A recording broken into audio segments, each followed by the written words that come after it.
ഒരാൾ മരിച്ചു പോകുമ്പോൾ നമുക്കൊരു വിഷമവും സാധനങ്ങളും ഗ്രീവിങ് പ്രോസസ്സ് ഉണ്ടാവാറില്ലേ, അതുപോലെ തന്നെയാണ് ഒരു റിലേഷൻഷിപ്പ് ബ്രേക്ക് ആവുന്ന സമയത്താണെങ്കിലും. ഫ്രണ്ട്സിനെ ഓപ്റ്റ് ചെയ്യുന്നത് പാർട്ട്ണറിനെ ഓപ്റ്റ് ചെയ്യുന്നത് പോലെയോ അതിൽ കൂടുതലോ വളരെ ഇമ്പോർട്ടൻ്റ് ആണ്. ട്രസ്റ്റ് പോയ ആളും ട്രസ്റ്റ് ആര് കാരണമാണോ പോയത് അയാളും ഇടുന്ന എഫേർട്ട് എങ്ങനെയാണെന്നുള്ളതും കൂടി അനുസരിച്ചായിരിക്കും അതിൻ്റെ ഔട്ട്കം എന്ന് പറയുന്നത്. ഒരു റിലേഷൻഷിപ്പിൽ ഒരു കപ്പിൾ നിൽക്കുന്ന സമയത്ത് രണ്ടു പേർക്കും കംഫർട്ടബിൾ ആയിട്ടുള്ള ഫ്രണ്ട് സർക്കിൾസ് ആവുക എന്നുള്ളത് ഇമ്പോർട്ടൻ്റ് ആണ്. പാരൻസ് ഉള്ളത് കൊണ്ട് അത് അറിയേണ്ടി വന്നില്ല എന്നൊക്കെ പറഞ്ഞു കഴിഞ്ഞാൽ എല്ലാ സാഹചര്യങ്ങളും എപ്പോൾ വേണമെങ്കിലും ഏത് രീതിയിലേക്കും ഒക്കെ മാറാം ലൈഫിൽ. പൊസസീവ്നെസ്സിനെ നമ്മൾ അത്ര പോസിറ്റീവ് ലൈറ്റ്സിൽ കാണിക്കാൻ പറ്റുന്നൊരു കാര്യമില്ല. അതൊരു മെൻ്റൽ ഹെൽത്ത് ഡിസോർഡർ എന്നൊന്നും നമുക്ക് പറയാൻ പറ്റില്ല. ഞാൻ ഇങ്ങനെയായിരിക്കുന്നതിൽ ഞാൻ വളരെ കംഫർട്ടബിൾ ആണ്. എനിക്കൊരു പ്രശ്നം ഉണ്ടെന്നുള്ളതേ എനിക്ക് തോന്നുന്നില്ല. പ്രശ്നമൊക്കെ നിങ്ങൾക്കൊക്കെയാണ്. മനസ്സിലാവുണ്ടോ?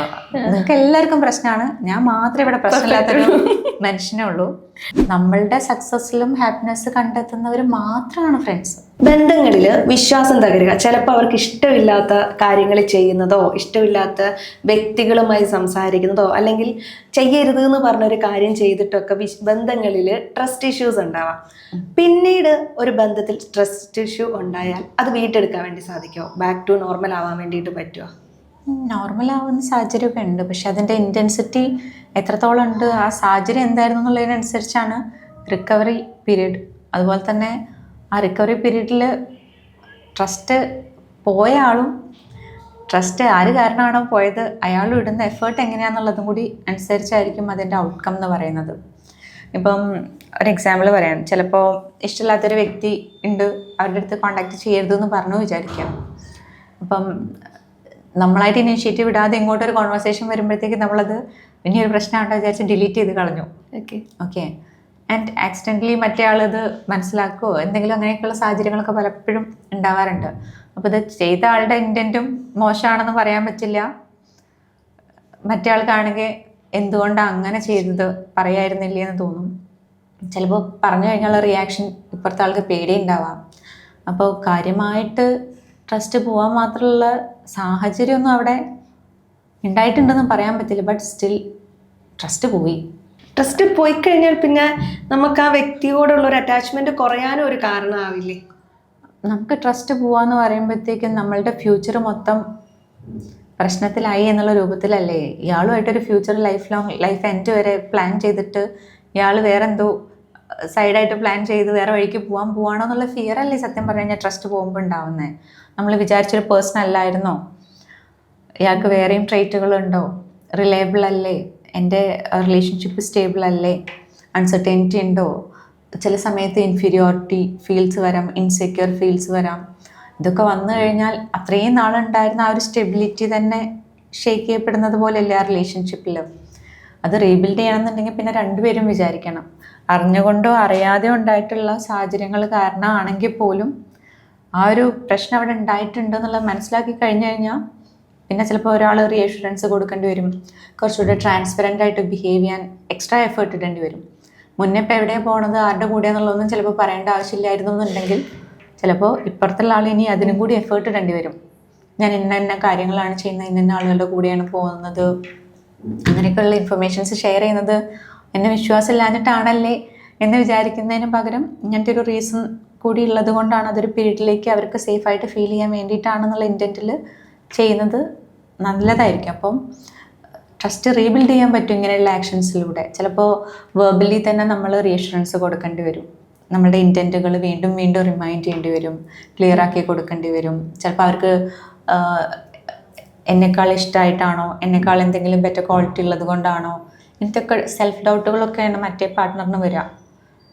ഇതുവരെ എല്ലാം പറയാനുള്ള സ്പേസ് ഉണ്ടായിട്ട് ഇത് എന്തുകൊണ്ടാണ് പറയാൻ സ്പേസ് ഇല്ല എന്ന് വിചാരിച്ചത്, അങ്ങനെയൊക്കെയുള്ള ഡൗട്ട്സ് ഉണ്ടാവും. അപ്പോൾ കുറച്ച് സമയത്തേക്ക് ചിലപ്പോൾ നമ്മൾ റീഅഷുറൻസും ഇങ്ങനെയുള്ള ആൻസേഴ്സൊക്കെ പറയേണ്ടി വരും.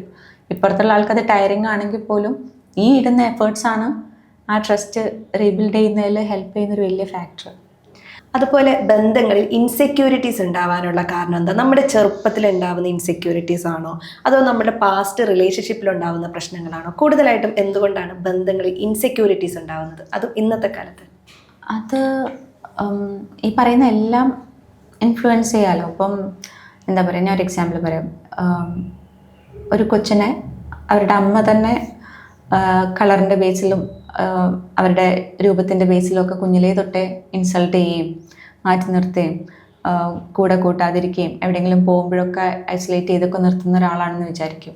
അപ്പം അയാളുടെ ഉള്ളിൽ അവരെ മോശമാണോ എന്നുള്ളൊരു ഫീല് കുഞ്ഞിലേ തൊട്ടേ ബിൽഡായിട്ടുണ്ട്. അപ്പോൾ അവർ റിലേഷൻഷിപ്പിലേക്ക് വരുന്ന സമയത്തും ഇഫ് അവർക്ക് ഫീൽ ചെയ്യുകയാണ് അവരുടെ പാർട്ട്ണർ അവരെക്കാൾ ഗുഡ് ലുക്കിംഗ് ആണ്, അവരെക്കാൾ ബെറ്റർ ആണ്, മേ ബി ഇയാൾക്ക് എന്നെക്കാൾ ബെറ്റർ പാർട്ട്ണറിനെ കിട്ടും എന്നൊക്കെയുള്ള തോന്നലുകളൊക്കെ ഉണ്ടെന്നുണ്ടെങ്കിൽ അവർക്ക് ആ ഒരു ഇൻസെക്യൂരിറ്റി ആ ഒരു റിലേഷൻഷിപ്പിൽ പല സ്ഥലത്തും റിഫ്ലക്റ്റ് ചെയ്യാം. ഇനിയിപ്പോൾ നേരത്തെ പറഞ്ഞ അതേപോലെ പ്രീവിയസ് റിലേഷൻഷിപ്പിലുള്ള ആൾ വളരെ അബ്യൂസീവായിട്ടോ ഇമോഷണലി ടോർച്ചർ ചെയ്യുന്നതിൻ്റെ ഭാഗമായിട്ടൊക്കെ നമ്മളെ ക്യാരക്ടർ അസാസിനേഷൻ ചെയ്യുക, നമ്മുടെ ഫിസിക്കൽ അപ്പിയറൻസിനെ പറ്റിയൊക്കെ കമൻറ്റ് ചെയ്യുക, വളരെ മോശമായിട്ട് നമ്മളുടെ ലുക്സിനെ പറ്റിയൊക്കെ കമൻറ്റ് ചെയ്യുക, അല്ലെങ്കിൽ നമ്മുടെ ക്യാരക്ടർ, നമ്മുടെ സ്കില്ലുകൾ, ഇവൻ കമ്മ്യൂണിക്കേഷൻ സ്കില്ല്, നീ ഒന്നും പറഞ്ഞാൽ ശരിയാവില്ല, നിൻ്റെ ഒപ്പീനിയനൊന്നും ബേസില്ല, നീ മണ്ടത്തിയാണ്, അല്ലെങ്കിൽ പൊട്ടനാണ്, നിനക്കെന്താ ബുദ്ധിയില്ലേ, ഇതൊക്കെ പാർട്ട്നേഴ്സിൻ്റെ അടുത്തും അങ്ങോട്ടും ചോദിക്കുന്നതാണ്. നിനക്കെന്താ നട്ടലില്ല, ആൺപിള്ളേരുടെ അടുത്ത് ചോദിക്കുന്ന, പെൺകുട്ടികളും തിരിച്ച് ചോദിക്കുന്ന ക്വസ്റ്റ്യൻസ് ആണത്. അത് രണ്ടാളിലും മെയിലാണെങ്കിലും ഫീമെയിൽ ആണെങ്കിലും അവരിൽ ഇൻസെക്യൂരിറ്റിയും ഫിയറൊക്കെ ഉണ്ടാക്കുന്ന ക്വസ്റ്റ്യൻസ് ആണ്. അപ്പോൾ അടുത്ത റിലേഷൻഷിപ്പിൽ പോയിട്ട് ഇതൊക്കെ റെക്ടിഫൈ ചെയ്തിട്ട് ബിഹേവ് ചെയ്യണം തോന്നും. ഓക്കെ, അപ്പോൾ നട്ടലുള്ള ആൾ എന്താണ് ചെയ്യണേ? ഞാൻ കുറച്ച് സ്ട്രിക്റ്റ് ആവണോ? ഞാൻ കുറച്ച് റൂഡാവണോ? ഞാൻ എല്ലാം സമ്മതിക്കാൻ പാടില്ലേ? സമ്മതിച്ചാൽ എൻ്റെ തലയിൽ കയറുമോ? ഇങ്ങനത്തെയൊക്കെ ഡൗട്ട്സിലായിരിക്കും അവർ ഈ റിലേഷൻഷിപ്പിൻ്റെ ഈ ടോക്സിക് ട്രേറ്റ്സ് കാരണം അടുത്തയിലേക്ക് പോവാം. അപ്പം അടുത്ത പാർട്ട്ണർ മുന്നേയുള്ള പാർട്ട്ണറെ പോലെ ആവണമെന്നേ ഇല്ല. അത് ഗേൾ ബോയ് ഡിഫറൻസസിൽ അങ്ങനെ വരികയും ചെയ്യാം. അപ്പം ഈ പറയുന്ന കാര്യങ്ങളെല്ലാം നമുക്ക് ഒരു കാര്യത്തിലും ജനറലൈസ് ചെയ്ത് പറയാൻ പറ്റില്ല.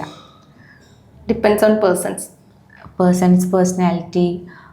പക്ഷേ ഈ പറയുന്ന എക്സ്പീരിയൻസസ് എല്ലാം ഇതിലേക്ക് ലീഡ് ചെയ്യുന്നുണ്ട്. അപ്പം അത് സെൽഫായിട്ടും മനസ്സിലാക്കണം. എനിക്ക് ഇന്ന ട്രേറ്റ്സ് ഉണ്ട്, എനിക്ക് ഇന്ന ഇൻസെക്യൂരിറ്റീസ് ഉണ്ട്, എൻ്റെ സെൽഫ് എസ്റ്റീം ഇങ്ങനെയൊക്കെയാണ്, എൻ്റെ കോൺഫിഡൻസ് ലെവൽ ഇന്ന കാര്യത്തിൽ ഇങ്ങനെയൊക്കെയാണ്. അതിൻ്റെ പ്രൊജക്ഷൻസ് ഫ്രണ്ട്ഷിപ്സിൽ വരാം, റിലേഷൻഷിപ്സിൽ, ഈവൻ ഫ്രണ്ട്ഷിപ്സിൽ അസൂയുള്ള ആളുകൾ ഉണ്ടാവാറുണ്ടല്ലോ. ഫ്രണ്ട് സർക്കിളിൽ അത് നമ്മൾ കാണാറില്ല, പുറത്തേക്ക് കാണില്ല. പക്ഷേ വളരെ കോമൺ ആയിട്ട് നമ്മൾ പറയില്ലേ, ഈ ഫ്രണ്ട്സിൻ്റെ ഇടയിൽ അവരില്ലാത്ത സമയത്ത് മറ്റുള്ളവർ അവരെ പറ്റി സംസാരിക്കുക എന്നൊക്കെ പറയുന്ന കോൺവെർസേഷൻസ് ഉണ്ടാവാറില്ലേ? അതൊക്കെ മേക്ക് ചെയ്യുന്ന ആളുകളിൽ ആ കോൺവെർസേഷൻസ് അങ്ങനെ ഇനീഷ്യേറ്റ് ചെയ്യുന്ന ആളുകളുണ്ടല്ലോ, ജലസായിട്ടും ഒക്കെ ഫീൽ ചെയ്യുന്ന ആളുകൾ, അവരവരുടെ ഇൻസെക്യൂർ ഫീലിങ്ങിൽ നിന്നാണ് ഈ രീതിയിൽ ബിഹേവ് ചെയ്യുന്നത്. അത് സെൽഫ് റിഫ്ലക്ഷൻ വേണ്ട ഏരിയയാണ്. എന്നാൽ മാത്രമേ അവർക്ക് ആ റിലേഷൻഷിപ്പ് ബെറ്റർ ആക്കാൻ പറ്റുള്ളൂ. അത് ഫ്രണ്ട്ഷിപ്പ് ആണെങ്കിലും റിലേഷൻഷിപ്പ് ആണെങ്കിലും. അതുപോലെ ഇന്നത്തെ കാലത്ത് സോഷ്യൽ മീഡിയ ഇത്രയും സജീവമായിട്ടുള്ള ഒരു കാലഘട്ടമാണ്. ഇതിലൂടെ നമുക്ക് സൗഹൃദങ്ങൾ ഉണ്ടാകാം. ഈ സൗഹൃദങ്ങൾ റിലേഷൻഷിപ്പിനുള്ളിൽ ഏതൊക്കെ തരത്തിലുള്ള പ്രശ്നങ്ങളാണ് സൃഷ്ടിക്കുന്നത്? ഇതെങ്ങനെയാണ് കൈകാര്യം ചെയ്യേണ്ടത്? ഇന്നത്തെ കാലം സോഷ്യൽ മീഡിയ ഇതൊക്കെ വലിയ വിഷയമായിട്ട് മാറുന്നത് എന്താ വെച്ചാൽ, പണ്ട് നേരിട്ട് പോയി കണ്ടിട്ടും ലെറ്റർ അയച്ചും അങ്ങനെയൊക്കെയുള്ള കോൺവെർസേഷൻസ് ആണെങ്കിൽ ഇന്നിപ്പോൾ ഫോണിനകത്തായതുകൊണ്ട് പല പ്രൈവസി ഓപ്ഷൻസൊക്കെ ഉള്ളത് കൊണ്ടും പലതും ഹൈഡ് ചെയ്ത് വെച്ചൊക്കെ നമുക്ക് കോണ്ടാക്ട്സ് കീപ്പ് ചെയ്യാനൊക്കെ പറ്റുന്നത് കൊണ്ടും പലതരത്തിലുള്ള ആപ്പുകൾ ഒക്കെ ഓപ്ഷൻസ് ഉള്ളത് കൊണ്ടാണ് ഇത്തരത്തിലുള്ളൊരു ക്വസ്റ്റ്യൻ തന്നെ ഉണ്ടായതെന്ന് എനിക്ക് തോന്നുന്നു. അപ്പം അത് ബൗണ്ടറി എപ്പോഴും കീപ്പ് ചെയ്യേണ്ട ഒരു വിഷയമാണ്, ഫ്രണ്ട്ഷിപ്സിലാണെങ്കിലും ഏത് തരത്തിലുള്ള റിലേഷൻസിലാണെങ്കിലും. അപ്പോൾ ഒരു റിലേഷൻഷിപ്പിൽ ഒരു കപ്പിൾ നിൽക്കുന്ന സമയത്ത് രണ്ട് പേർക്കും കംഫർട്ടബിൾ ആയിട്ടുള്ള ഫ്രണ്ട് സർക്കിൾസ് ആവുക എന്നുള്ളത് ഇമ്പോർട്ടൻ്റ് ആണ്. ഒരു പാർട്ട്ണറിനെ എൻ്റെ ഒരു ഫ്രണ്ട്ഷിപ്പ് ഇൻസെക്യൂർ ആക്കി ഫീൽ ചെയ്യുന്നുണ്ടെങ്കിൽ നമ്മളത് അഡ്രസ്സ് ചെയ്യേണ്ട ഒരു വിഷയമാണ്. ബേസ്ലെസ് ആയിട്ടുള്ള കാര്യങ്ങൾ വെച്ചിട്ടാണ് അയാൾ ഒരു ഫ്രണ്ട്ഷിപ്പ് പറ്റില്ല എന്ന് പറയുന്നതെന്നുണ്ടെങ്കിൽ അത് ആ പാർട്ട്ണറിനെ പറഞ്ഞ് മനസ്സിലാക്കേണ്ടത് നമ്മുടെ ഒരു റെസ്പോൺസിബിലിറ്റിയാണ്. അതുപോലെ അത് മനസ്സിലാക്കേണ്ടത് അയാളുടെ റെസ്പോൺസിബിലിറ്റിയാണ്. അല്ലാതെ ബ്ലൈൻഡ്ലി എനിക്ക് തോന്നുന്നത് കൊള്ളൂല അതുകൊണ്ട് നീ അങ്ങ് നിർത്തിക്കോ എന്ന് പറഞ്ഞു കഴിഞ്ഞാൽ പറ്റിക്കൊള്ളണമെന്നില്ല. പക്ഷേ ആ ഫീലിംഗ് എന്തുകൊണ്ട് വരുന്നു എന്നുള്ളത് അഡ്രസ്സ് ചെയ്ത് കഴിഞ്ഞാൽ അങ്ങനെയുള്ള സാഹചര്യങ്ങൾ നമുക്ക് ഒഴിവാക്കാൻ പറ്റും. പിന്നെ ഒരുപാട് ഫ്രണ്ട്സിന് മാത്രം ടൈം കൊടുക്കുക, ഫോണിനകത്ത് ഫുൾ ടൈം നമ്മൾ ടൈം സ്പെൻഡ് ചെയ്യുന്നത് പോലെ ആവുക. അപ്പം ഈവൻ എവിടെ ഒരു ഇൻസിഡൻറ്റിൽ ഒരു ക്ലയൻറ്റ് പറയുന്നത്, എൻ്റെ അടുത്ത് സംസാരിക്കുന്നുണ്ടോ വെച്ച് കഴിഞ്ഞാൽ സംസാരിക്കുന്നുണ്ട്, പക്ഷെ എൻ്റെ അടുത്തല്ലേ സംസാരിക്കണമെന്ന് വെച്ച് കഴിഞ്ഞാൽ സംശയമാണ്. ഇപ്പോൾ കൂടെ വന്ന് നിൽക്കാനോ ഹെൽപ്പ് ചെയ്യാനൊക്കെ പറഞ്ഞു കഴിഞ്ഞാൽ അവിടെ വന്ന് നിൽക്കുന്നുണ്ടാവും, പക്ഷേ ഫോണിലായിരിക്കും. അപ്പം അതൊരു ഫ്രണ്ട്ഷിപ്പ് ആവണമെന്ന് പോലും ഇല്ല. ഇപ്പോൾ സോഷ്യൽ മീഡിയയുടെ ഒക്കെ യൂസും ഫോണിൽ ആളുകൾ ടൈം സ്പെൻഡ് ചെയ്യുന്ന രീതികളും ഒക്കെ പലപ്പോഴും റിലേഷൻഷിപ്പിലൊരു ഗ്യാപ്പും ഡിസ്റ്റൻസും ഒക്കെ ഉണ്ടാക്കാറുണ്ട്. കാരണം നേരത്തെ പറഞ്ഞ പോലെ പ്രസൻസ് ഓഫ് മൈൻഡോട് കൂടി ആവില്ല പലപ്പോഴും നമ്മൾ അറ്റൻഡ് ചെയ്യുന്നതോ ലിസൺ ചെയ്യുന്നതോ. അപ്പോൾ പകുതി പറയുന്നത് തലയിൽ കയറണില്ല എന്ന് പറയുന്ന സാഹചര്യമായിരിക്കും ഇന്ന് മോസ്റ്റ് ഓഫ് ദ ടൈം. അപ്പോൾ ഉണ്ടാവുന്ന ഫ്രണ്ട്ഷിപ്പുകളിൽ നമുക്ക് ഇൻസെക്യൂർ ആയിട്ട് തോന്നും. നമ്മളടുത്ത് അല്ലാതെ അവരുടെ അടുത്ത് ടെക്സ്റ്റ് ചെയ്യാൻ പോവാണോ, ചിലപ്പോൾ എപ്പോഴും ടെക്സ്റ്റ് ചെയ്യുന്ന ആവണമെന്നില്ല, ചിലപ്പോൾ റീൽസ് സ്ക്രോൾ ചെയ്തിരിക്കാവും. പക്ഷെ നമുക്ക് തോന്നുക നമ്മളടുത്ത് ടൈം സ്പെൻഡ് ചെയ്യാതെ ഫോണിൽ ഫ്രണ്ട്സിൻ്റെ അടുത്ത് ചാറ്റ് ചെയ്യണം അല്ലെങ്കിൽ ഗെയിം കളിക്കുകയാണ്, അതാണ് പ്രയോറിറ്റി, അങ്ങനത്തെ കാര്യങ്ങളുണ്ടാവും. ഇനി ചിലർക്ക് ചില കോൺവെർസേഷൻസിൽ ചില ക്ലയൻസ് പറയുന്നതാണ് പല രീതിയിലുള്ള ടെക്സ്റ്റിംഗ് ട്രെൻഡ്സുകൾ ഉണ്ടാവാറുണ്ട്.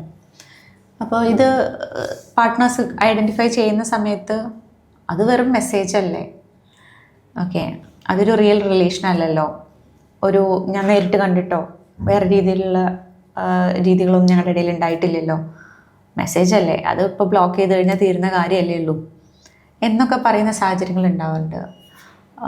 അപ്പം അങ്ങനത്തെ സിറ്റുവേഷൻസിൽ ഒരു ഇമോഷണലി നമ്മൾ ചീറ്റ് ചെയ്യുന്ന ഒരു സാഹചര്യമാണ് ഉണ്ടാവുന്നത് എന്നുള്ളത് മറ്റേ പാർട്ട്ണറിന് മനസ്സിലാക്കാൻ പറ്റാറില്ല. ഓക്കെ, ഞാൻ ഉണ്ടാവുന്ന സമയത്ത് എങ്ങനെയാണത് പോസിബിൾ ആവുന്നത്, ഇമോഷണലി കണക്റ്റഡ് അല്ല എന്ന് പറയുകയാണെങ്കിലും അതൊരു ഇമോഷണൽ ചീറ്റിംഗ് ആയിട്ടാണ് പലപ്പോഴും പാർട്ട്നേഴ്സിന് അങ്ങനെയാണ് ഫീൽ ആവുക. ഇതൊരു കാഷ്വലായിട്ട് എടുക്കാൻ പറ്റുന്നൊരു കാര്യമല്ല. അപ്പോൾ ഇങ്ങനത്തെ സിറ്റുവേഷൻസിലൊക്കെ ബൗണ്ടറി വെക്കാനും എന്ത് വേണം എന്ത് വേണ്ട എന്നുള്ളതിലൊക്കെ ഒരു മ്യൂച്വൽ അണ്ടർസ്റ്റാൻഡിങ് രണ്ടുപേർക്കും ഉണ്ടാകേണ്ടത് വളരെ അത്യാവശ്യമാണ്. അത് ഏത് തരത്തിലുള്ള ഫ്രണ്ട്ഷിപ്പ് ആണെങ്കിലും ശരി. ഒരു ബന്ധം ടോക്സിക് ആണെന്ന് എങ്ങനെയാണ് തിരിച്ചറിയാൻ വേണ്ടി സാധിക്കുക? അതിൽ നിന്ന് പുറത്ത് കിടക്കാൻ നമ്മൾ എന്തൊക്കെ കാര്യങ്ങളാണ് ചെയ്യേണ്ടത്? ടോക്സിക് ആണെന്ന് മനസ്സിലാക്കാൻ നമ്മൾ നേരത്തെ പറഞ്ഞതുപോലെ തന്നെ നമുക്ക് അൺസേഫായിട്ട് നമ്മൾ ബേസിക്കലി സമാധാനം ഇല്ല എന്ന് പറയില്ലേ. ഇപ്പം വീട്ടിലേക്ക് പോകാനേ ഇഷ്ടമില്ല, അല്ലെങ്കിൽ അവരുമായിട്ടുള്ള സ്പേസ് ഷെയർ ചെയ്യാനേ നമ്മൾ കംഫർട്ടബിൾ അല്ല, മുഖത്തോട് മുഖം നോക്കാൻ പറ്റുന്ന സിറ്റുവേഷൻ അല്ല, അല്ലെങ്കിൽ അത് കോൺഫ്ലിക്റ്റ് ആവാം, ചിലപ്പോൾ സൈലൻറ്റ് ട്രീറ്റ്മെൻറ്റ് ആവാം, ഇനി ചില സമയത്ത് അബ്യൂസീവ് ലാംഗ്വേജ് ആവാം, ഫിസിക്കൽ അബ്യൂസ് ആവാം, ഇനി അതും അല്ലാന്നുണ്ടെങ്കിൽ ക്യാരക്ടർ അസാസിനേഷൻ നടത്തുന്നത് പോലെ ആവാം, നമ്മുടെ സെൽഫ് കോൺഫിഡൻസും സെൽഫ് എസ്റ്റീമും ഒക്കെ ലോ ആക്കുന്ന പോലെ നമുക്ക് സെൽഫ് ഡൗട്ട്, നമ്മളാണോ പ്രശ്നം എന്ന് തോന്നുന്ന രൂപത്തിലേക്ക് നമ്മളെ മാറ്റിയെടുത്തിട്ടുണ്ടാവും. അപ്പം നമ്മൾ ആലോചിക്കുമ്പോൾ പണ്ടിങ്ങനെയൊന്നും അല്ലായിരുന്നല്ലോ ഞാൻ, എന്നെ ഇപ്പോൾ ആളുകൾ കണ്ടു കഴിഞ്ഞാൽ പറയും പണ്ടുള്ള ആളെ അല്ല നീ എന്ന് പറയുന്ന രൂപത്തിൽ ഞാൻ മാറിപ്പോയി, ഇപ്പം എനിക്ക് എന്താ വേണ്ടതെന്നുള്ളത് എനിക്കറിയില്ല, എൻ്റെ ഒരു ഐഡൻറ്റിറ്റി എനിക്ക് ലൂസായി, ഇത്ര വർഷമായിട്ട് ഞാനല്ലാതെ ആയിരുന്നു ജീവിച്ചുകൊണ്ടിരുന്നത്, അല്ലെങ്കിൽ അഡ്ജസ്റ്റ് ചെയ്ത് ഇപ്പോൾ എന്താണ് ഈ റിലേഷൻ എനിക്ക് തന്നിട്ടുള്ളതെന്നുള്ളത് അനലൈസ് ചെയ്യുമ്പോൾ പ്രത്യേകിച്ച് ഒന്നും എനിക്കിതിനകത്ത് മീനിങ് ഫുള്ളായിട്ട് ഫീൽ ചെയ്യുന്നില്ല. ഇങ്ങനത്തെയൊക്കെ ഫീലിങ്ങോട് കൂടിയാണ് പലപ്പോഴും ആളുകൾ ഇതൊരു ടോക്സിക് റിലേഷൻ എന്ന് പറയുന്നതിനേക്കാൾ ഉപരി നമ്മൾ വിചാരിച്ച ടൈപ്പ് ഓഫ് റിലേഷൻ അല്ലായിരുന്നു എന്ന് വേണം ചിലപ്പോൾ പറയാൻ. മനസ്സിലായോ? ഈ ടോക്സിക് റിലേഷൻഷിപ്പിൽ എപ്പോഴും മോസ്റ്റ് ഓഫ് ദ ടൈം നമുക്കത് മനസ്സിലായാലും ചിലപ്പോൾ ചില ആളുകൾ ഇന്ന് വിട്ടിട്ട് പോരില്ല, പല റീസൺസ് ഉണ്ടാവാറുണ്ട്. ചിലപ്പം നമ്മൾ പറയില്ലേ ട്രോമ ബോണ്ടിങ് എന്ന് പറയുന്ന പോലത്തെ സിറ്റുവേഷൻസ്, അങ്ങനെ ബോണ്ട് ഫോം ചെയ്തിട്ടുണ്ടാകും. ചിലപ്പോൾ സാഹചര്യങ്ങൾ കാരണം കുട്ടികളൊക്കെ ഉണ്ട്, വേറെ ജോബും കാര്യങ്ങളും ഇല്ലയെന്ന് കാരണം സ്റ്റിക്ക് ഓൺ ചെയ്യേണ്ടത് വരാം. അത് ഗേൾ ആണെങ്കിലും ബോയ് ആണെങ്കിലും അങ്ങനെ സ്റ്റിക്ക് ഓൺ ചെയ്യുന്ന ആളുകളുണ്ട് കേട്ടോ. മെയിൽ പാർട്ട്നേഴ്സും അങ്ങനെ സ്റ്റിക്ക് ഓൺ ചെയ്യുന്നവരുണ്ട്, അത് ഇല്ലയെന്ന് വിചാരിക്കരുത്. മെജോറിറ്റിയും നമ്മൾ കഥകളിലും സിനിമകളിലും ഒക്കെ നേരെ ഓപ്പോസിറ്റ് മാത്രം കണ്ടു വളരുന്നതുകൊണ്ട് അങ്ങനെ മാത്രമാണെന്ന് ജനറലൈസ് ചെയ്യേണ്ട ആവശ്യമില്ല. പിന്നെ ഈവൻ പാരൻസ് തിരിച്ച് അക്സെപ്റ്റ് ചെയ്യില്ല എന്നുള്ള സാഹചര്യത്തിൽ തുടരുന്നവരുണ്ട്. സൊസൈറ്റി എന്ത് പറയും എന്ന് കൺസേൺഡ് ആയിട്ട് തുടരുന്നവരുണ്ട്. ഇനി പഠിച്ചതെന്നൊക്കെ ടച്ച് വിട്ടുപോയി ഒന്നേന്ന് തുടങ്ങാൻ ധൈര്യമില്ലാത്തവർ ഉണ്ട്. ഇങ്ങനത്തെ കുറേ കൺഫ്യൂഷനിലാണ് പലപ്പോഴും അതിനകത്ത് നിന്ന് പോകുന്നത്. അതിന്ന് ഇറങ്ങി പോരണം എന്നുണ്ടെങ്കിൽ ആദ്യം വേണ്ടത് അവയർനെസ് ആണ്. ഇതാണ് എനിക്ക് സംഭവിച്ചുകൊണ്ടിരിക്കുന്നത്, ഞാനത് എവിടെ ബൗണ്ടറി വെക്കണം, എന്താ ഓക്കെ അല്ല, എവിടെ എൻ്റെ റെസ്പെക്റ്റ് കട്ടയിലായി പോകുന്നു എന്നുള്ളൊരു ഐഡിയ, ആ ഒരു ഇൻസൈറ്റ് വേണം. ചിലപ്പോൾ നമുക്ക് പുറത്തിറങ്ങാൻ ഹെൽപ്പ് വേണ്ടി വരാം. അതൊരു പ്രൊഫഷണൽ ഹെൽപ്പ് ആവാം, ചിലപ്പോൾ നമുക്ക് സോഷ്യൽ വർക്കേഴ്സിൻ്റെ സപ്പോർട്ട് വേണ്ടി വരാം. മനസ്സിലായോ? ഇങ്ങനെയുള്ള ആളുകളുടെയൊക്കെ റോള് ഈ സ്പേസസിലൊക്കെയാണുള്ളത്. ഗവൺമെൻറ്റിൻ്റെ തന്നെ പല ഫെസിലിറ്റീസും സപ്പോർട്ട് സിസ്റ്റംസ്, ഈവൻ അബ്യൂസീവ് ആയിട്ടുള്ള പാരൻസും പലരും കാരണം നമ്മൾ തന്നെ സോഷ്യൽ വർക്കേഴ്സിനെയും പല ഫേമിലുള്ളവരെയും കണക്ട് ചെയ്തുകൊണ്ട് കുട്ടികളെ ആ സ്പേസിൽ നിന്ന് മാറ്റി അവരുടെ സ്റ്റഡീസും കാര്യങ്ങളും കണ്ടിന്യൂ ചെയ്ത് കൊടുക്കേണ്ട സാഹചര്യങ്ങൾ ഉണ്ടാവാറുണ്ട്. അതിറങ്ങി വരാൻ ധൈര്യമില്ലാത്ത കുട്ടികളും പാരൻസും ലേഡീസും ഒക്കെ ഉണ്ടാവാറുണ്ട്. മനസ്സിലായോ? സാഹചര്യങ്ങൾ പലതും പല പോലെയാണ്. അപ്പോൾ ഇറങ്ങിപ്പോരാൻ നമുക്കൊരു എല്ലാവരുടെ അടുത്തും പറയും, പഠിച്ച് ഇൻഡിപെൻഡൻ്റ് ആയി ഫൈനാൻഷ്യലി സ്റ്റേബിൾ ആവുക എന്ന് പറയുന്നത് നിങ്ങൾക്കൊരു വോയിസും ഒരു ഡിസിഷനും ഒരു സ്റ്റാൻഡും എടുക്കാനുള്ളതിൻ്റെ വെരി ബേസാണ്. അത് ഗേൾ ആണെങ്കിലും ബോയ് ആണെങ്കിലും വേണം. പാരൻസ് ഉള്ളത് കൊണ്ട് അത് അറിയേണ്ടി വന്നില്ല എന്നൊക്കെ പറഞ്ഞു കഴിഞ്ഞാൽ എല്ലാ സാഹചര്യങ്ങളും എപ്പോൾ വേണമെങ്കിലും ഏത് രീതിയിലേക്കും ഒക്കെ മാറാം ലൈഫിൽ. അപ്പം അതിന് നമ്മൾ പ്രിപ്പയർഡ് ആവണം, കേപ്പബിൾ ആവണം. ഇപ്പോൾ ചില സാഹചര്യത്തിൽ കുട്ടികളുള്ളത് കൊണ്ട് ഒരു ഇത്ര വർഷം ഞാൻ വർക്ക് ചെയ്യാനില്ല എന്നൊക്കെ മ്യൂച്വലി പാർട്ട്നേഴ്സ് പ്ലാൻ ചെയ്യുകയൊക്കെ ചെയ്യും. അതിന് ശേഷം ഈ പോസ്റ്റ് പാർട്ടം ഇഷ്യൂസും ഡിപ്രഷനും അതും ഇതൊക്കെ ആകുമ്പോഴത്തേക്കും ആളുടെ സ്വഭാവമേ മാറിപ്പോയി എന്നുള്ള കൺസേൺസും സ്ട്രെയിൻഡ് ആയിട്ടുള്ള റിലേഷൻഷിപ്സും ബ്രേക്കപ്പ് ആവുന്ന സാഹചര്യങ്ങളും എഗെയിൻ ലൈഫ് റീബിൽഡ് ചെയ്യേണ്ട സാഹചര്യങ്ങളും ഒക്കെ ആളുകളുടെ ഇടയിൽ കാണാറുണ്ട്. അപ്പോൾ ഒരു ഫൈനാൻഷ്യൽ സ്റ്റെബിലിറ്റിയും ഒരു സപ്പോർട്ട് സിസ്റ്റം, നമ്മളുടെ ഒരു സോഷ്യൽ സർക്കിൾ, നമ്മളുടെ ഫ്രണ്ട്സ്, നമ്മുടെ ഫാമിലി, നമ്മളെ മനസ്സിലാക്കുന്ന ആരെങ്കിലുമൊക്കെ ഉള്ളൊരു സപ്പോർട്ട് സിസ്റ്റം ബിൽഡ് ചെയ്ത് എടുക്കുക, കുറച്ച് സ്കില്ലുകൾ ബിൽഡ് ചെയ്യുക. ഇതൊക്കെയാണ് എക്സിറ്റ് പ്ലാനിലാണെങ്കിലും നമ്മൾ പ്ലാൻ ചെയ്യേണ്ട കാര്യം. ചിലപ്പോൾ പറഞ്ഞു കഴിഞ്ഞാൽ മനസ്സിലാവില്ല ഞാൻ ഇട്ടിട്ട് പോവുകയാണെന്നുള്ളത്. അപ്പുറത്തുള്ള ആൾ എന്ത് ചെയ്തു കഴിഞ്ഞാലും നമ്മൾ സഫർ ചെയ്ത് ലൈഫ് ലോങ് നിൽക്കുന്നൊക്കെ വിചാരിക്കുന്ന രൂപത്തിലോ. അപ്പം നമ്മൾ ഇമ്മീഡിയറ്റ്ലി സെപ്പറേറ്റ് ആവാന്നൊക്കെ പറഞ്ഞു കഴിഞ്ഞാൽ അവരുടെ റിയാക്ഷൻസൊക്കെ ആളുകൾ എന്ത് രീതിയിൽ പെരുമാറുന്നു പറയാൻ പറ്റാത്ത അത്രയും ടോക്സിക് ആയിട്ടുള്ള ആളുകൾ വരെയുണ്ട്. അതുപോലെ ബന്ധങ്ങളിൽ പൊസസീവ്നെസ് ഉണ്ടാവുക എന്ന് പറയുന്നൊരു കാര്യം, അത് പ്രണയമായിക്കോട്ടെ സൗഹൃദമായിക്കോട്ടെ, ബന്ധത്തിൽ പൊസസീവ്നെസ് ഉണ്ട്. നമ്മൾ ഭയങ്കര രസകരമായി പറയാറുണ്ട്, ചെറിയ പൊസസീവ്നെസ് ഒന്നും ഇല്ലെങ്കിൽ അതൊരു ബന്ധമല്ല എന്നൊക്കെ ഭയങ്കര ടീസ് ചെയ്ത് പറയാറുണ്ട്. അപ്പോൾ ശരിക്കും ഈ പൊസസീവ്നെസ് സ്നേഹമാണോ അതൊരു മാനസികാരോഗ്യ പ്രശ്നമാണോ? പൊസസീവ്നെസ് ഒരു പരിധി കഴിഞ്ഞ് കഴിഞ്ഞാൽ അത് ടോക്സിക് ട്രേറ്റ് ആയിട്ട് നമ്മൾ പറയേണ്ടി വരും. അതായത് അതൊരു കൺട്രോളിങ് ബിഹേവിയറിലേക്ക് പോവുക. എസ്പെഷ്യലി നമ്മുടെ ഡ്രസ്സിങ്, നമ്മൾ ആരോട് മിണ്ടുന്നു, എവിടെ പോകുന്നു, എന്ത് ചെയ്യുന്നു, എല്ലാ കാര്യത്തിലും ഒരു കൺട്രോളിങ് നേച്ചറോടുകൂടി പൊസസീവ്നെസ് കാണിക്കുകയാണെങ്കിൽ അത് അവരുടെ ഇൻസെക്യൂർ ഫീലിങ്സിൻ്റെ ഭാഗമായിട്ട് അത് പ്രൊജക്റ്റ് ചെയ്ത് വരുന്നതായിട്ട് വേണം കൺസിഡർ ചെയ്യാൻ. അല്ലാതെ പൊസസീവ്നെസ്സിനെ നമ്മൾ അത്ര പോസിറ്റീവ് ലൈറ്റ്സിൽ കാണിക്കാൻ പറ്റുന്നൊരു കാര്യമില്ല. അതൊരു മെൻ്റൽ ഹെൽത്ത് ഡിസോർഡർ എന്നൊന്നും നമുക്ക് പറയാൻ പറ്റില്ല. ഒരു ഇൻസെക്യൂർ ഇൻഫീരിയർ തോട്ട്സോ ഒരു സെക്യൂർ ഫീൽ ഇല്ലാത്തൊരു റിലേഷനിൽ ഉണ്ടാകുന്നൊരു ട്രെയ്റ്റാണ് അത്. അതുള്ള ആൾ പോയി മാറ്റേണ്ടതാണ്. അത് പോസിറ്റീവ് ആണെന്ന് വിചാരിച്ചിരുന്ന് അത് സപ്പോർട്ട് ചെയ്ത് കൊടുത്തു കഴിഞ്ഞാൽ അവസാനം നമ്മുടെ എല്ലാ ഫ്രീഡവും ഇവിടെ തീരുന്നത് പോലെ ആയി പോയിട്ട് പിന്നെ അയ്യോ പൊസസീവ്നെസ് വേണ്ടായിരുന്നു എന്ന് പറഞ്ഞു കഴിഞ്ഞാൽ കാര്യം ഉണ്ടാവില്ല. അതുപോലെ നാർസിസ്റ്റിക് പേഴ്സണാലിറ്റി എന്ന് പറയുന്ന ഒരു കാര്യം, അത് തെറാപ്പി എടുത്തത് കൊണ്ടോ ചികിത്സ എടുത്തത് കൊണ്ടോ ആ ഒരു സ്വഭാവത്തിലുള്ള ട്രേറ്റ്സ് മാറാനുള്ള ഒരു സാധ്യതയുണ്ടോ? ഞാൻ ഇതിനെപ്പറ്റി 2 ദിവസം മുന്നേ സംസാരിച്ചതേ ഉള്ളൂ. പക്ഷേ നമ്മൾ പേഴ്സണലി എനിക്കെപ്പോഴും ഉള്ളൊരു ബുദ്ധിമുട്ടെന്ന് പറഞ്ഞാൽ നമ്മൾ 100% അതുണ്ടാവില്ല, അങ്ങനെ ആവില്ല എന്നൊക്കെ പറയാൻ പാടില്ല എന്നുള്ളത് കൊണ്ട് ചില കാര്യങ്ങൾ നമ്മൾ മയത്തിലായിരിക്കും പറയേണ്ടി വരിക. അതുകൊണ്ട് ഈ ഒരു കാര്യത്തിനെ പറ്റി പറയുകയാണെങ്കിൽ മോസ്റ്റ് ഓഫ് ദ ടൈം അവരിലെ ചേഞ്ചസ് എന്ന് പറയുന്നത് വളരെ റെയറായിട്ട് മാത്രം ഉണ്ടാകുന്ന കാര്യമാണ്. അതും നമ്മൾ പറയുമ്പോൾ പേഴ്സണാലിറ്റി എന്തെങ്കിലും ട്രെയ്റ്റ് ഉണ്ട് എന്നുണ്ടെങ്കിൽ കുഴപ്പമില്ല, മേ ബി ഇൻസൈറ്റ് ഉണ്ടെങ്കിൽ നമുക്ക് ഏർലി സ്റ്റേജസിലൊക്കെ ആണെങ്കിലും ആ ഒരു പേഴ്സണാലിറ്റി ഡെവലപ്പ് ചെയ്യുന്ന ഒരു ഏജിലൊക്കെ ആണെങ്കിലും ഒക്കെ നമുക്ക് വർക്ക് ചെയ്ത് എടുക്കാൻ പിന്നെയും പോസിബിലിറ്റി ഉണ്ട്. നേരെ മറിച്ച് ഈ പേഴ്സണാലിറ്റി ഒരു പേഴ്സണാലിറ്റി ഡിസോർഡർ ലെവലിലേക്ക് മാറിയിട്ടുണ്ട്, ഫുൾ ഫ്ലെഡ്ജ്ഡ് ആയിട്ടുള്ള എല്ലാ ട്രേറ്റ്സും കാണിക്കുന്നുണ്ട്, കാലങ്ങളായിട്ട് കാണിക്കുന്നുണ്ട്, കുറച്ചധികം പ്രായമായിട്ടാണ് നമ്മളിത് ഐഡൻറ്റിഫൈ ചെയ്യണത് എന്നൊക്കെ ഉണ്ടെങ്കിൽ പിന്നെ അതിൽ പൊതുവേ ഇവർ സെഷനിൽ തന്നെ വരില്ല. അതാണ് നിങ്ങൾ ആദ്യം മനസ്സിലാക്കേണ്ടത്. എനിക്ക് ഒരു പ്രശ്നമില്ല. നമ്മൾ പറയും ചില പേഴ്സണാലിറ്റീസ് ഈഗോ സിൻറ്റോണിക് ആണ്, ഒന്ന് ഈഗോ ഡിസ്റ്റോണിക് ആണെന്ന് പറയും. എന്ന് വെച്ച് കഴിഞ്ഞാൽ ഞാൻ ഇങ്ങനെയായിരിക്കുന്നതിൽ ഞാൻ കംഫർട്ടബിൾ ആയിട്ടുള്ള പേഴ്സണാലിറ്റി ഉണ്ടാവും, ഞാൻ ഇങ്ങനെയായിരിക്കുന്നതിൽ എനിക്ക് തന്നെ വലിയ ഇഷ്ടമല്ല, ഒന്ന് മാറാൻ പറ്റിയിരുന്നെങ്കിൽ എന്നുള്ള ഫീൽ ഉള്ളതും ഉണ്ടാവും. ഞാൻ മനസ്സിലാക്കാൻ പറ്റുന്ന രൂപത്തിൽ പറയുകയാണേ.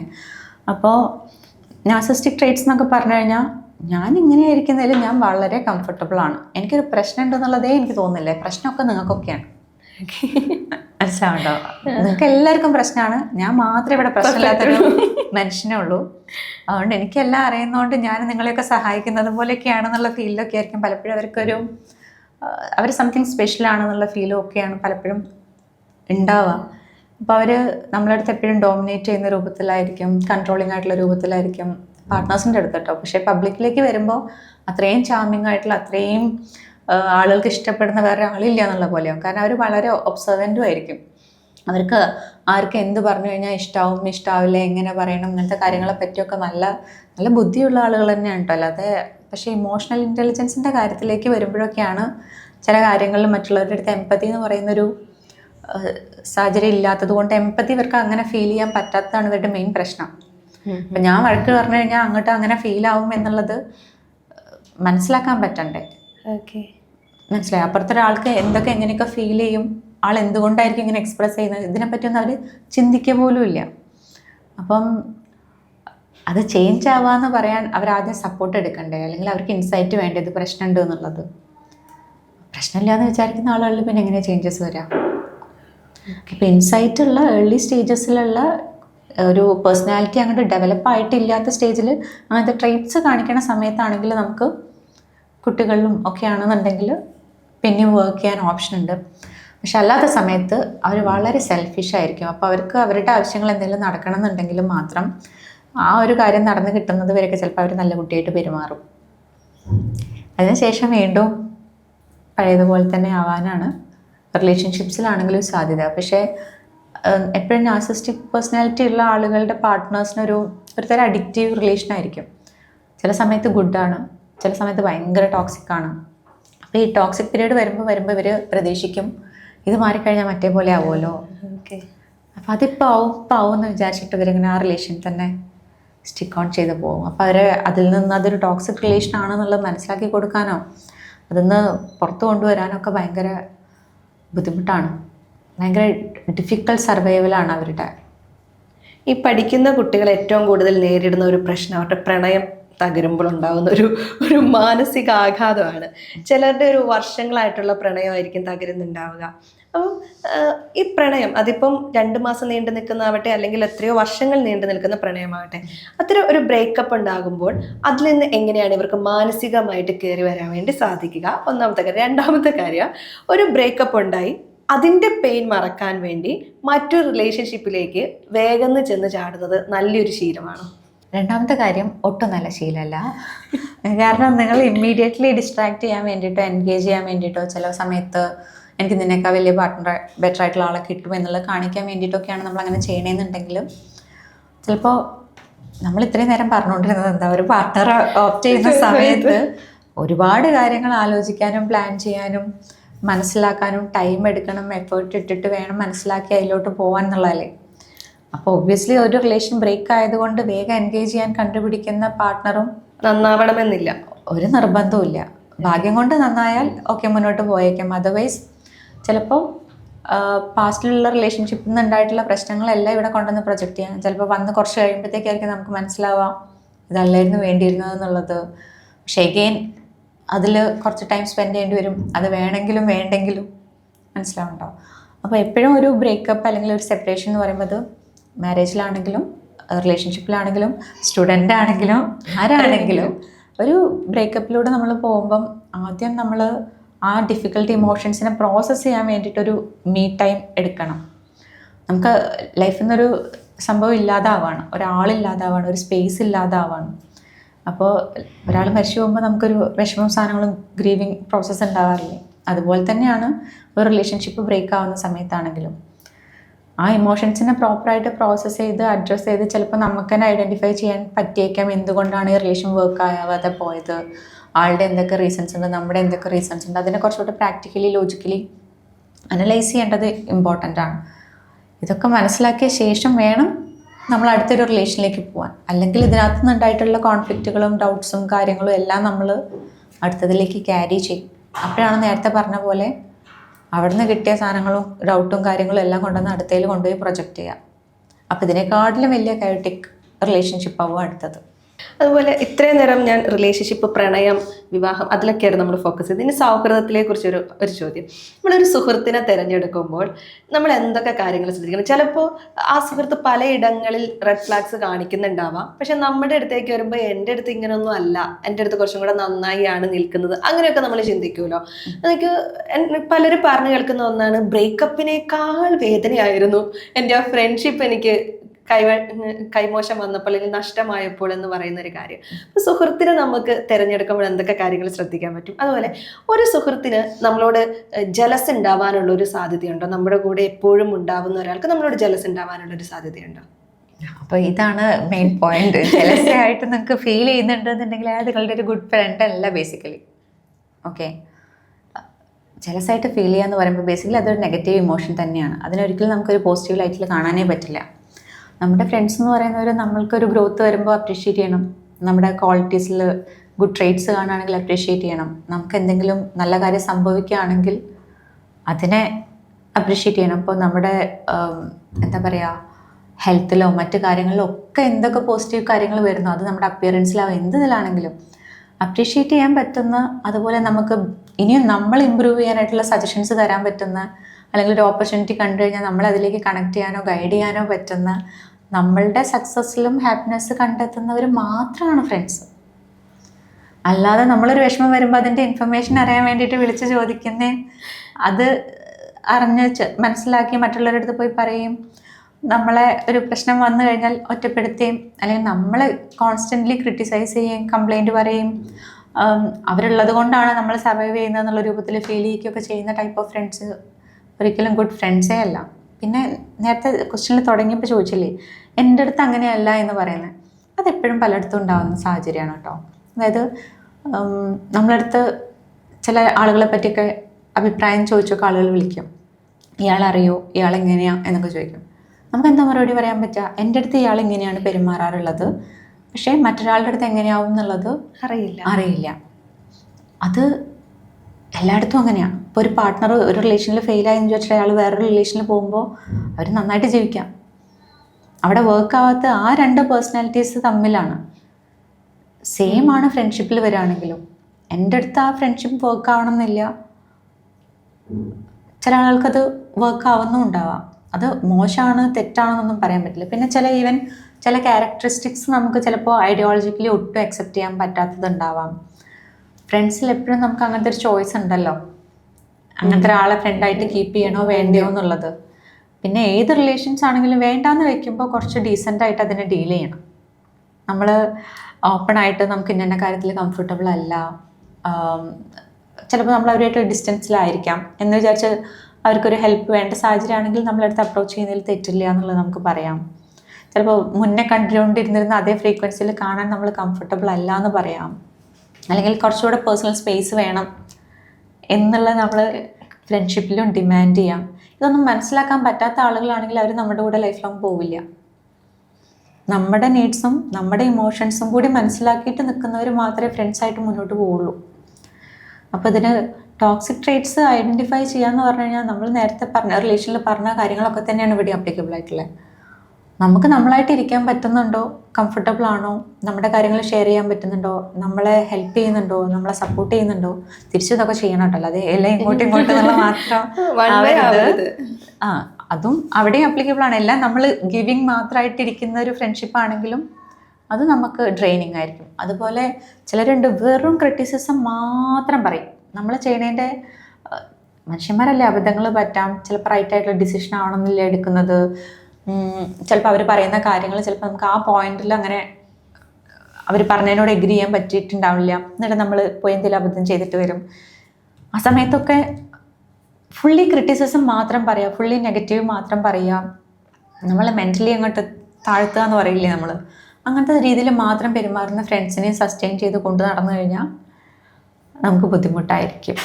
അതൊക്കെ ഗ്രോ ചെയ്യാനുള്ള ഗ്രോത്ത് മൈൻഡ് സെറ്റും കൂടി ഉള്ളത് നിങ്ങളുടെ ഫ്രണ്ട്സിനനുസരിച്ചാണ് നിങ്ങളുടെ ലൈഫ് ആക്ച്വലി രൂപപ്പെട്ട് വരുന്നത്. നിങ്ങളൊരു കരിയർ ഓപ്റ്റ് ചെയ്യുന്നത്, ഇപ്പം വേറൊരു എക്സാമ്പിൾ പറയാം. ഇപ്പം മൾട്ടിപ്പിൾ റിലേഷൻഷിപ്സ് ഉണ്ടാകുന്നത് വളരെ നോർമലായിട്ട് കാണുന്ന, കാഷ്വൽ റിലേഷൻഷിപ്സൊക്കെ നോർമലായിട്ട് കാണുന്ന ആഫ്റ്റർ മാരേജ് കാണുന്ന ഒരു ഗ്രൂപ്പ് സർക്കിളിലും അല്ലെങ്കിൽ ഒരു ഇൻഡസ്ട്രിയിലുമാണ് നിങ്ങൾ നിൽക്കുന്നതെന്നുണ്ടെങ്കിൽ, ഇപ്പോൾ നിങ്ങളുടെ വൈഫ് പറയാണ് അത് പറ്റില്ല, അത് ശരിയല്ല എന്ന് പറയുമ്പോൾ അതൊന്നും വലിയ കാര്യമല്ല, എൻ്റെ ഫ്രണ്ട്സ് എല്ലാവരും അങ്ങനെയാണല്ലോ, അതൊക്കെ അത്ര വലിയ കാര്യമായിട്ട് എടുക്കാനുണ്ടോ എന്ന് പറയുമ്പോൾ ആ പിയർ ഗ്രൂപ്പ് നിങ്ങളെ ഇൻഫ്ലുവൻസ് ചെയ്യുന്ന ഒരു രീതിയുണ്ട്. അത് ഡ്രിങ്കിങ് ഹാബിറ്റ്സ് ആവാം, വേറെ റിലേഷൻഷിപ്സിൻ്റെ രീതികളായിരിക്കാം, ലൈഫ് സ്റ്റൈലിൻ്റെ രീതിയായിരിക്കാം, ഫുഡ് ഹാബിറ്റ്സ് ആവാം. ഇപ്പോൾ നേരെ മറിച്ച് ഫ്രണ്ട്സ് വർക്കൗട്ട് ചെയ്യുന്ന ഹെൽത്ത് കോൺഷ്യസ് ആയിട്ടുള്ള ഫ്രണ്ട്സ് ആണെങ്കിൽ അത് ഡിഫറെൻ്റ് ആയിരിക്കും. മനസ്സിലായോ? ഇങ്ങനത്തെ എല്ലാ കാര്യങ്ങളും നിങ്ങളെ ഇൻഫ്ലുവൻസ് ചെയ്യും നിങ്ങളുടെ ഫ്രണ്ട്സ് സർക്കിൾ. അപ്പോൾ ഫ്രണ്ട്സിനെ ഓപ്റ്റ് ചെയ്യുന്നത് പാർട്ട്ണറിനെ ഓപ്റ്റ് ചെയ്യുന്നത് പോലെയോ അതിൽ കൂടുതലോ വളരെ ഇമ്പോർട്ടൻ്റ് ആണ്. കാരണം നിങ്ങളുടെ ഒരു സപ്പോർട്ട് നെറ്റ്വർക്കാണ് നിങ്ങളുടെ ഫ്രണ്ട്സ്. ഒരു പ്രശ്നം ഉണ്ടെങ്കിൽ ചിലപ്പോൾ പലരും പാരൻസിൻ്റെ അടുത്ത് പോകുന്നതിനേക്കാളിലും പാർട്ട്ണറുടെ അടുത്ത് പറയുന്നതിനേക്കാളിലും കൂടുതൽ ചിലപ്പോൾ ഫ്രണ്ട്സിൻ്റെ അടുത്ത് പറയുന്നവരുണ്ടാവാം. പാർട്ട്ണറുടെ അടുത്ത് പറയരുതെന്നോ പറയാതിരിക്കുന്നത് ശരിയാണെന്നോ അല്ല. ചിലപ്പോൾ സപ്പോർട്ടിനോ ഹെൽപ്പിനോ ചിലപ്പോൾ പാർട്ട്ണറുടെ അടുത്ത് അടക്കം ഷെയർ ചെയ്തിട്ട് സപ്പോർട്ടിന് പോകുന്ന ഫ്രണ്ട്സിൻ്റെ അടുത്താവാം അല്ലേ? അപ്പോൾ അങ്ങനെ മനസ്സിലാക്കുന്ന ഗുഡ് ക്വാളിറ്റീസ് ഉള്ളവരെ ഓപ്റ്റ് ചെയ്യേണ്ടത് ആവശ്യമാണ്. അവരുടെ കൂടെ നമ്മൾ ഇൻറ്റൻഷനലി ടൈം സ്പെൻഡ് ചെയ്യുകയും വേണം. ചില സമയത്ത് റിലേഷൻസ് മെയിൻറ്റെയിൻ ചെയ്യാം. നമ്മുടെ വളർച്ചയ്ക്ക് ഇപ്പോൾ ഒരു പോസിറ്റീവ് എൻവയോൺമെൻറ്റ് വളരെ പ്രധാനമായിട്ടുള്ളൊരു കാര്യമാണ്. ചുറ്റും നെഗറ്റീവ് എൻവയോൺമെൻ്റ് ആണെങ്കിൽ നമ്മളത് മെൻ്റലി നമ്മളെ അത് ബാധിക്കാനുള്ളൊരു സാധ്യതയുണ്ട്. അപ്പോൾ അത്തരം ഒരു സിറ്റുവേഷനാണെങ്കിൽ നമുക്ക് എന്താണ് വേണ്ടതെന്ന് മനസ്സിലാക്കി മൂവ് ഓൺ ആവുക എന്നുള്ളത് പ്രധാനമാണ്. അത് പക്ഷേ സെൽഫിഷ്നെസ് ആയിട്ടൊക്കെ പറയാനുള്ളൊരു സാധ്യതയില്ലേ? അതിനെ അങ്ങനെ എടുക്കേണ്ടതില്ല. ആളുകൾ എന്തും പറയില്ലേ ഇല്ലേ? പല കാര്യത്തിനും പലതും പറയും. ഇപ്പം ഞാൻ നേരത്തെ പറഞ്ഞ പോലെ നമ്മൾ ഒരു റിലേഷൻ സ്ട്രെയിൻഡ് ആയിട്ട് വരികയാണ്, നമ്മൾ അതിൽ നിന്ന് വിട്ട് നിൽക്കുകയാണെങ്കിൽ അവർക്കൊരു ക്ലാരിറ്റി കൊടുക്കുക എന്നുള്ളത് ചിലപ്പോൾ നമുക്ക് ചെയ്യാൻ പറ്റുമായിരിക്കുള്ളൂ. അല്ലാതെ അവർക്ക് വിഷമാവില്ല എന്ന് വെച്ചിട്ട് അത് കൊണ്ടു നടന്നു കഴിഞ്ഞാൽ ചിലപ്പോൾ നമുക്ക് അതിനേക്കാളും വലിയ ബുദ്ധിമുട്ടായിരിക്കും ഉണ്ടാവുക. അപ്പോൾ അവരങ്ങനെ പറയില്ലേ, അല്ലെങ്കിൽ അവരുടെ സർക്കിളിലുള്ളവർ പലരും നമ്മളെ പറ്റി അത് പറയില്ലേ എന്നൊക്കെ നമ്മൾ ആലോചിച്ചിരുന്നു കഴിഞ്ഞാൽ നമ്മൾ നശിച്ചുകൊണ്ടിരിക്കും, നമ്മൾ ബുദ്ധിമുട്ടിലേക്ക് പോയിക്കൊണ്ടേയിരിക്കും. അപ്പം നമുക്ക് എന്ത് പറ്റും പറ്റില്ല, വേണം വേണ്ട, ഏത് ഡിസ്റ്റൻസിൽ വേണം വേണ്ട എന്നുള്ളതൊക്കെ നമ്മൾ മനസ്സിലാക്കി പെരുമാറേണ്ടതാണ്. അല്ലാതെ ആളുകൾ എന്ത് പറയും എന്ന് വിചാരിച്ചിട്ട് നമുക്ക് മുന്നോട്ട് പോകാനേ പറ്റില്ല. അൺപാക്ക് ആൻഡ് കണക്റ്റിൽ ഇന്ന് നമ്മളോടൊപ്പം ഉണ്ടായിരുന്നത് ക്ലിനിക്കൽ സൈക്കോളജിസ്റ്റ് ആർദ്ര മോഹൻ ആയിരുന്നു. Thank you so much. ഇത്രയും സമയം ഭയങ്കര ഇൻഫോർമേറ്റീവ് ആയിട്ടുള്ള കാര്യങ്ങൾ പറഞ്ഞു തന്നതിന്. Thank you for inviting.